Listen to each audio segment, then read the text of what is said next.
नमस्कार, आप देख रहे हैं न्यूज 24। आपके साथ मैं हूं रवि ठाकुर। महाराष्ट्र में मुगल शासक औरंगजेब की कब्र विवाद पर भड़की चिंगारी नागपुर शहर को हिंसा की आग में झोंक चुकी है। प्रदेश से लेकर देश तक का सियासी पारा हाई है। सामना के जरिए शिवसेना यूबीटी लगातार बीजेपी और सीएम देवेंद्र फडणवीस पर हमलावर है। इस बीच राष्ट्रीय स्वयंसेवक संघ यानी आरएसएस की ओर से एक ऐसा बयान दिया गया जो बीजेपी के बड़बोले नेताओं के लिए एक बड़ी नसीहत माना जा रहा है। आखिर क्या है संघ का वो संदेश, और क्या संघ के संदेश के बाद औरंगजेब को लेकर खत्म हो जाएगा कलेश? ये रिपोर्ट देखिए।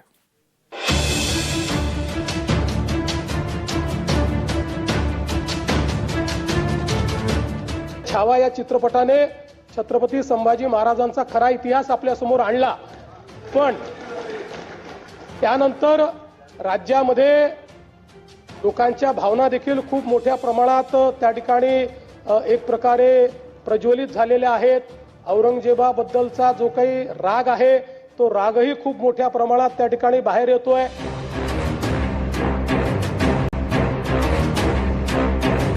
देवेंद्र जी का चुनाव क्षेत्र है, वहाँ दंगे कौन करेगा कि उसकी हिम्मत है। ये एक नया पैटर्न है हिंदुओं को डराने का, हिंदुओं के ऊपर अपने लोगों से हमला करवाने का, फिर हिंदुओं को भड़काने का और दंगा में उसको लाना है।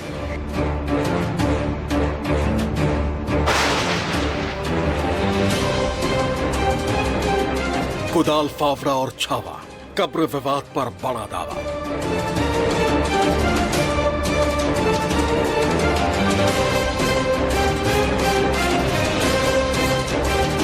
औरंगजेब पर संघ का संदेश, बीजेपी मानेगी खत्म होगा क्लेश।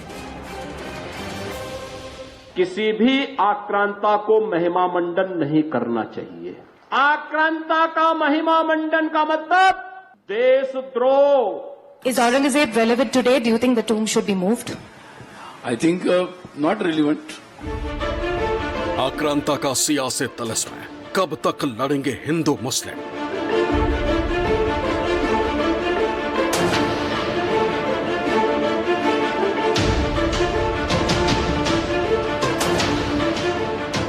महाराष्ट्र औरंगजेब के नाम पर धधक रहा है, उबल रहा है। सियासी बयानबाजी के साथ ही हिंसा की भी आग भड़क चुकी है। प्रदेश का सबसे शांत माना जाने वाला शहर नागपुर में वायलेंस हो चुका है। ऐसा वायलेंस जिसमें 60 से ज्यादा लोग अब तक गिरफ्तार किए जा चुके हैं। नागपुर, जो कि सीएम और प्रदेश के गृह मंत्री देवेंद्र फडणवीस का निर्वाचन क्षेत्र है। नागपुर से ही बीजेपी के प्रदेश अध्यक्ष चंद्रशेखर बावनकुले भी ताल्लुक रखते हैं। और तो और संघ यानी आरएसएस का मुख्यालय भी नागपुर शहर में ही है। ऐसे में औरंगजेब के नाम पर नागपुर में सांप्रदायिक हिंसा भड़कना सियासत की ज्वाला को और भड़का चुका है, जिससे विपक्षी दलों को सत्ताधारी बीजेपी पर हमलों का तीर छोड़ने का बड़ा मौका मिल गया। खासकर शिवसेना उद्धव बाला साहेब ठाकरे गुट को। शिवसेना यूबीटी अपने मुखपत्र सामना के जरिए लगातार औरंगजेब की कब्र विवाद पर बीजेपी और सीएम फडणवीस को आड़े हाथों लेते आए। सामना के नए लेख में भी बीजेपी और सीएम फडणवीस पर कटाक्ष करते हुए कई सवाल पूछे गए। सामना के संपादकीय में कुदाल, फावड़ा और छावा शीर्षक के साथ लिखा गया है कि नागपुर दंगों का ठीकरा मुख्यमंत्री फडणवीस ने छावा फिल्म पर फोड़ा है, जो उनका मनोबल कमजोर होने का संकेत देता है। उन्होंने घोषणा की है कि दंगों के अपराधियों को नहीं छोड़ा जाएगा। मतलब वो क्या करेंगे?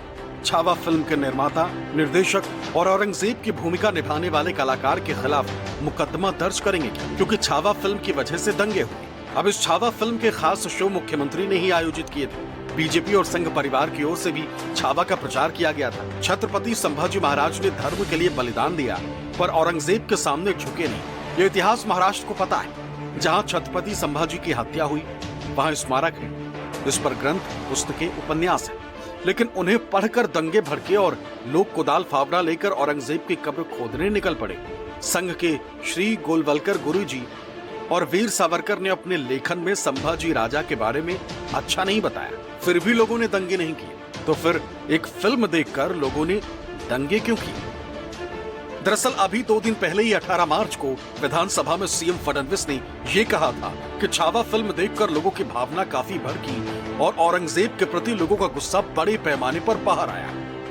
आज महाराष्ट्रामध्ये विशेषतः म्हणजे मी कुठल्या सिनेमाला दोष देत नाहीये, खरं म्हणजे छावा या चित्रपटाने छत्रपती संभाजी महाराजांचा खरा इतिहास आपल्या समोर आणला.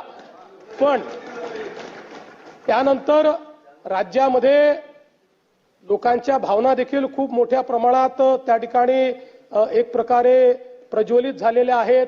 औरंगजेबाबद्दलचा जो काही राग आहे तो रागही खूप मोठ्या प्रमाणात त्या ठिकाणी बाहेर येतोय. या सगळ्या गोष्टी आपल्या ठिकाणी असल्या तरी मला असं वाटतं की महाराष्ट्रात कायदा आणि सुव्यवस्था राखणं हे अत्यंत महत्वाचं आहे. त्यामुळे सर्वांनी संयम बाळगला पाहिजे. महाराष्ट्र एक प्रगतिशील राज्य आहे. या राज्यामध्ये मोठ्या प्रमाणात इन्व्हेस्टमेंट येत आहे. हे प्रकरण शिजवण्याचा आणि पेटवण्याचा प्रयत्न झाला, पण हे प्रकरण त्यांच्यावरच उलटलं. दंगल झाली तर नागपुरात झाली. कोणती जागा निवडली तर देवेंद्र फडणवीस यांच्या मतदारसंघात घडवण्यात आली. हे देवेंद्रजींना सुरक्षित नसेल की हे प्रकरण माझ्याच मतदारसंघात उलटं. हे कोणी घडवलंय? हे राज्याच्या मुख्यमंत्र्यांना कमजोर ठरवण्यासाठी किंवा बदनाम करण्यासाठी त्यांच्याच मतदारसंघाची निवड कोणी केली? शिवसेना यूबीटी के मुखपत्र सामना में न सिर्फ बीजेपी और सीएम फडणवीस पर हमला बोला गया है, बल्कि राष्ट्रीय स्वयंसेवक संघ यानी आरएसएस पर भी सवाल खड़े किए गए. 1707 में औरंगजेब इसी मिट्टी में मरा. 2025 में बीजेपी को एहसास हुआ कि 14 रुपए में बना ये मकबरा देश के लिए खतरनाक है. प्रधानमंत्री मोदी ने युवाओं के हाथों में कुदाल, फावड़े और पत्थर थमा दिए और उनके भक्तों को इस पर गर्व हो रहा हो. कब्र में पड़ा औरंगजेब भी इस पर मन ही मन हंसता होगा. राष्ट्रीय स्वयंसेवक संघ की स्थापना 1925 में हुई थी. तब से लेकर अब तक संघ को औरंगजेब की कब्र पर आवाज उठाने की जरूरत क्यों नहीं महसूस? पेशवाओं ने 1713 से 1818 तक शासन किया. औरंगजेब की कब्र वो भी हटा सकते थे, लेकिन पेशवाओं ने भी ऐसा नहीं किया. पर 8 लाख करोड़ के कर्ज तले दबे महाराष्ट्र में कब्र उखाड़ने को प्राथमिकता दी. महाराष्ट्र की इतनी दुर्दशा कभी नहीं हुई थी. दंगे किसने करवाए और ठीकरा छावा पर फोड़ दिया गया. उसकी पूरी तहकीकात होनी चाहिए. जो भी देखिए, देश की सुरक्षा, राज्य की सुरक्षा, लोगों की सुरक्षा, इसके बारे में कोई कॉम्प्रोमाइज नहीं. लेकिन अपने कुछ ये छुपाने के लिए अगर ये एजेंडा कोई चला रहा है तो सही नहीं है. औरंगजेब के मुद्दे में बांग्लादेश का कनेक्शन आगे आ रहा है. फिर ये साजिश किसकी है? बांग्लादेश का कनेक्शन आ रही साजिश किसकी है? देश के खिलाफ काम करने वाले कौन है? सिर्फ माइनॉरिटीज को भड़काने का काम अपोजिशन लोग कर रहे हैं. औरंगजेब की कब्र ये मराठा साम्राज्य के गौरवशाली इतिहास का प्रूफ है. पुरातत्व विभाग की उस पे ताबेदारी है. सेंट्रल गवर्नमेंट की उसको सुरक्षा है. महाराष्ट्र गवर्नमेंट की सुरक्षा है. औरंगजेब की कब्र हो या अफजल खान की कब्र हो, दोनों कब्रें महाराष्ट्र के मराठा साम्राज्य के इतिहास का प्रूफ है. वो हटाया नहीं जा सकता और वो ना हटाना चाहिए. खैर, एक तरफ जहां सामना और शिवसेना यूबीटी औरंगजेब की कब्र विवाद और नागपुर में भड़के हिंसा के बहाने बीजेपी और आरएसएस पर हमलावर है, वहीं अब इस विवाद में आरएसएस की भी एंट्री हो गई. हिंदू हितों की बात करने वाली आरएसएस की ओर से औरंगजेब की कब्र के मुद्दे पर एक अच्छी पहल की गई. आरएसएस के अखिल भारतीय प्रचार प्रमुख सुनील आम्बेकर ने नागपुर में हुई हिंसा की निंदा करते हुए कहा कि किसी भी प्रकार की हिंसा समाज के लिए हानिकारक है. साथ ही संघ के प्रवक्ता से जब ये पूछा गया कि क्या 17वीं सदी के मुगल बादशाह औरंगजेब का मुद्दा आज के वक्त में उठाना प्रासंगिक है, तो उन्होंने साफ तौर पर इससे इनकार कर दिया. See, any type of violence is not good to the health of the society, and I think police are have taken the cognizance of it, and so I think they will go into the details, and that's the point. Is Aurangzeb relevant today? Do you think the tomb should be moved? I think not relevant. RSS का ये रुख ऐसे समय पर आया है जब महाराष्ट्र से औरंगजेब की कब्र हटाने की मांग की जा रही है और नागपुर में तनाव के बाद हिंसा देखने को मिली. जाहिर है कि सवाल तो उठेंगे ही कि अगर संघ इस तरह के विचार रख रहा है तो फिर भारतीय जनता पार्टी के नेता औरंगजेब की कब्र को लेकर आक्रामक क्यों हो गए. एक सवाल यह भी उठता है कि सुनील आम्बेकर से पहले संघ प्रमुख मोहन भागवत भी कई बार कह चुके हैं कि मंदिर मस्जिद का विवाद अब खत्म होना चाहिए.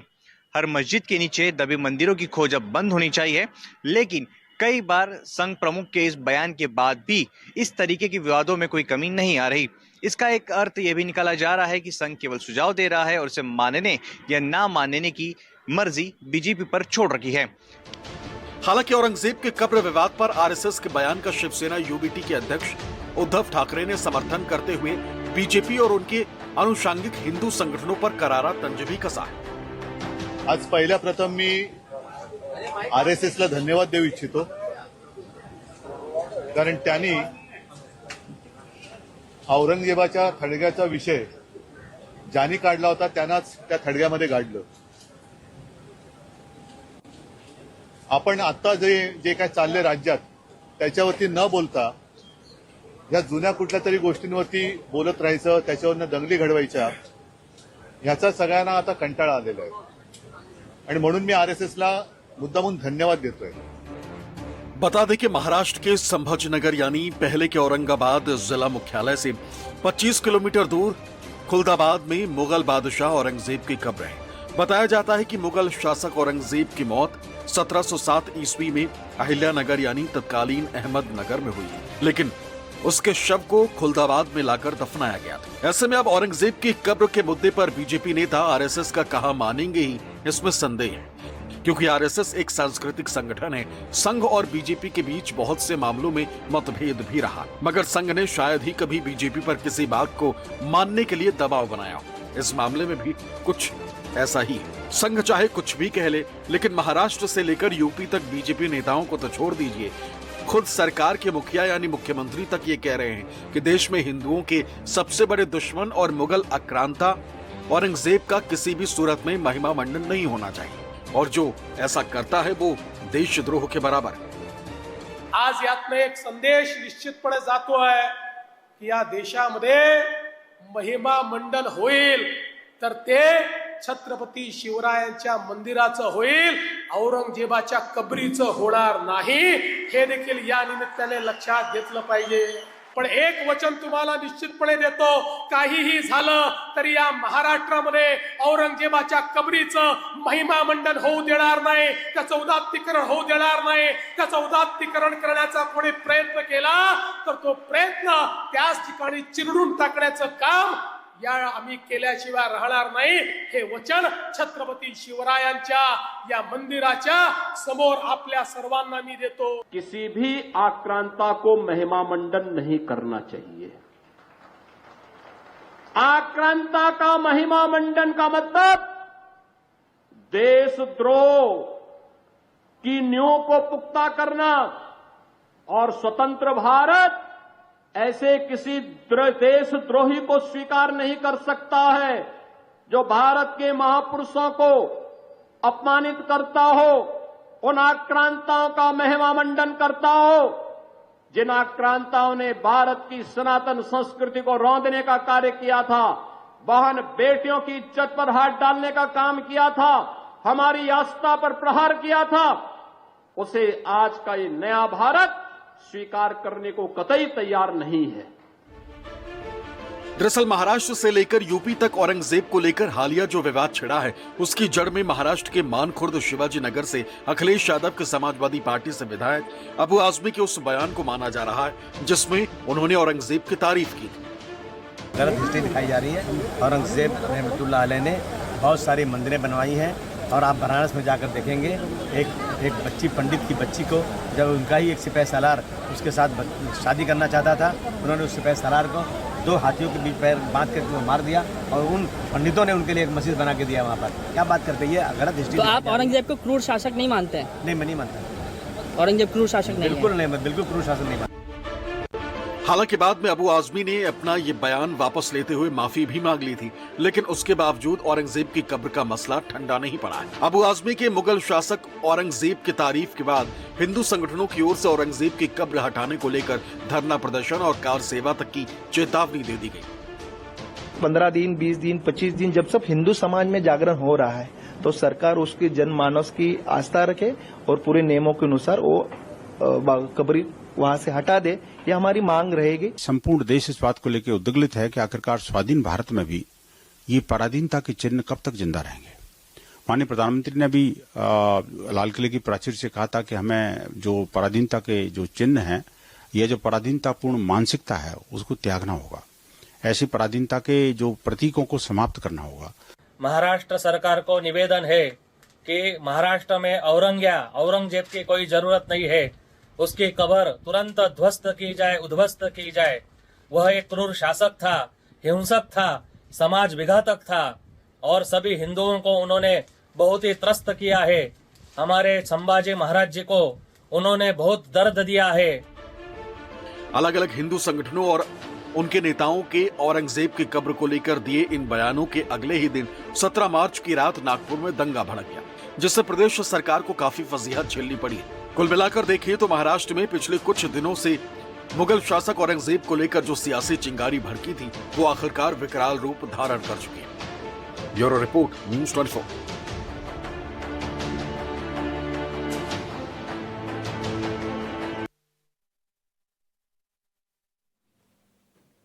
आखिर कौन था ये औरंगजेब? आखिर क्यों इस मुगल शासक के नाम पर हिंदुस्तान में 300 साल बाद आज भी सियासी महाभारत छिड़ी हुई है? इतिहास के पन्नों में ऐसा क्या क्या दर्ज है जो औरंगजेब को हिंदुस्तान का सबसे बड़ा दुश्मन माना जाता है? ये रिपोर्ट देखिए।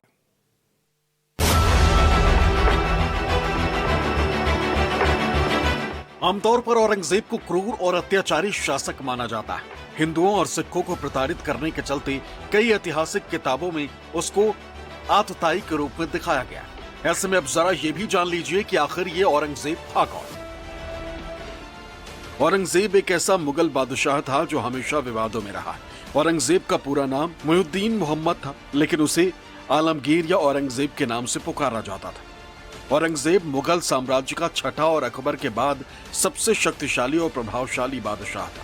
उसके शासनकाल में मुगल साम्राज्य बहुत विशालकाय हो गया था। इस बादशाह ने 1658 से लेकर 1707 तक दिल्ली की गद्दी पर हुकूमत की थी। इस दौरान बल्कि यूं कह लीजिए कि जिंदगी भर औरंगजेब की मराठाओं से लड़ाई रही। औरंगजेब ने अपने शासनकाल में मराठाओं के साथ कई युद्ध लड़े थे। इनमें से 1661 में उम्बरखिंड की लड़ाई, 1664 में सूरत की लड़ाई, 1665 में पुरंदर का युद्ध और 1670 में सिंहगढ़ का युद्ध सबसे ज्यादा चर्चित है। छत्रपति शिवाजी महाराज ने मुगलों से 11 युद्ध लड़े थे। उनके बाद उनके पुत्र छत्रपति संभाजी महाराज ने औरंगजेब से युद्ध किया था। छत्रपति राजाराम प्रथम ने 11 साल लगातार मुगलों से युद्ध किया था।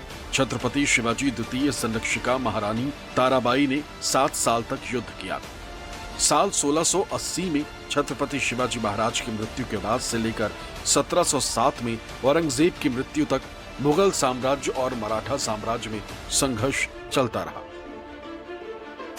शाहजहां और मुमताज के 14वीं संतान औरंगजेब ने जितने साल तक हिंदुस्तान पर राज किया, उतने साल में न जाने उसने क्रूरता की कितनी हदें पार की। हिंदुस्तान के इतिहास में औरंगजेब की क्रूरता के किस्से कम नहीं, इतिहासकारों की माने तो। सत्ता के लिए औरंगजेब ने अपने पिता शाहजहां को बंदी बना लिया था। सत्ता के लिए ही दारा शिकोह समेत अपने 3 सगे भाइयों की हत्या करवा दी थी। कहा जाता है कि औरंगजेब ने अपनी हदें तब और पार कर दी जब उसने अपने बड़े भाई दारा शिकोह की हत्या करने के बाद उसका कटा हुआ सिर जेल में बंद अपने पिता शाहजहां को भेज दिया। हिंदुओं पर जजिया टैक्स लगाकर जमकर अत्याचार किया। हिंदुओं का जबरन धर्म परिवर्तन भी करवाया। काशी विश्वनाथ और सोमनाथ समेत 1000 से ज्यादा मंदिरों को तोड़वाया। कई मंदिरों को तोड़कर उस पर मस्जिद बनवाई।